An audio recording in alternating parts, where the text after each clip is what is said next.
Tu peux me parler elle a de été, le fait des gens qui oublient de vivre?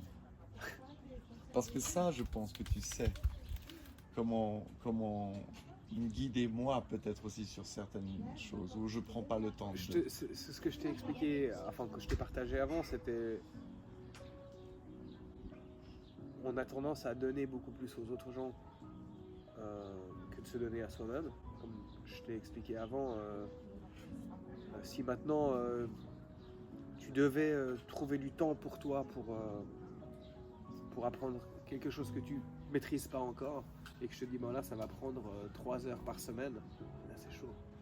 Mais demain, ta fille, elle commence l'équitation, c'est 3 heures par semaine, bah, tu vas débloquer du temps pour le faire. Pour elle, tu vas trouver le temps pour le faire. Mais quand il s'agit de toi, puis tu dis, ah ouais, mais c'est vachement important pour elle. Je veux dire, c'est important pour elle qu'elle a une passion, je veux pas la bloquer dans ses passions. Ça a l'air important, le cheval et l'équitation, je vais tout faire pour qu'elle puisse y accéder. Et puis toi, bon, moi derrière, ton rêve d'apprendre la mécanique automobile, machin, que tu as depuis toujours, mais que t'as jamais débloqué 3 heures par semaine parce que en fait c'est plus important de le faire pour les autres. Un jour à 60 ans tu te diras putain fais chier, j'aurais bien voulu connaître un peu les bagnoles. Mais aujourd'hui les bagnoles il n'y a plus que des véhicules volants. Et toi t'es largué derrière et puis donc c'est pour ça que c'est important de s'occuper de soi parce que en fait ta fille elle aura ses cours d'équitation, son rêve, elle aura un cheval, son rêve. Elle aura papa qui est toujours en train de regarder dans la lune, qui est toujours en train de penser à ses bagnoles et à ses trucs, et puis que... Et tu l'as pas réalisé. Pendant qu'elle est sur son cheval, elle dit « Ah papa, regarde papa !» Papa, il est un peu comme ça, il est pas accompli 100%, il est un peu... Il y a un arrière-goût. Et c'est pour ça que c'est un simple exemple. C'est une image de se dire que... Occupe-toi de toi, comme tu le fais pour les autres. En gros, t'as un gâteau et puis tu le coupes en tranches. Mais que tu coupes 4 tranches ou 16, il n'y a toujours qu'un gâteau. Hein. D'accord? Sache qu'il n'y a pas une règle de combien on doit couper. C'est à toi.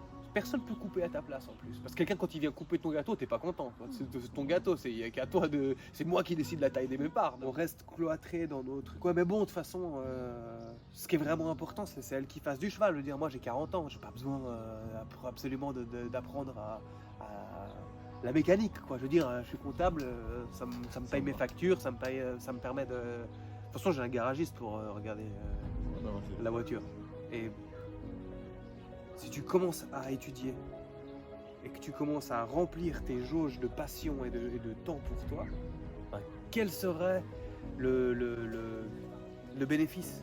Tes enfants, ils auront un papa qui est content, qui est heureux, que quand il sort de ses bouquins, il va voir sa fille qui fait du cheval, il n'est pas en train de rêver bagnole, il n'est pas en train de rêver Il a d'autres trucs. réalisé déjà, donc forcément il vit le moment présent. Et ça va vite, la vie elle passe... rapidement, nous on passe à travers la vie rapidement et puis l'objectif c'est quand même que le jour du grand départ t'aies pas des regrets, tu te dis ah mince j'aurais tellement dû apprendre la mécanique, apprendre l'espagnol, vivre quelques années là-bas en ayant un Airbnb ou un truc, mais je l'ai pas fait parce qu'en fait c'était plus important que mon fils il est la PlayStation 5.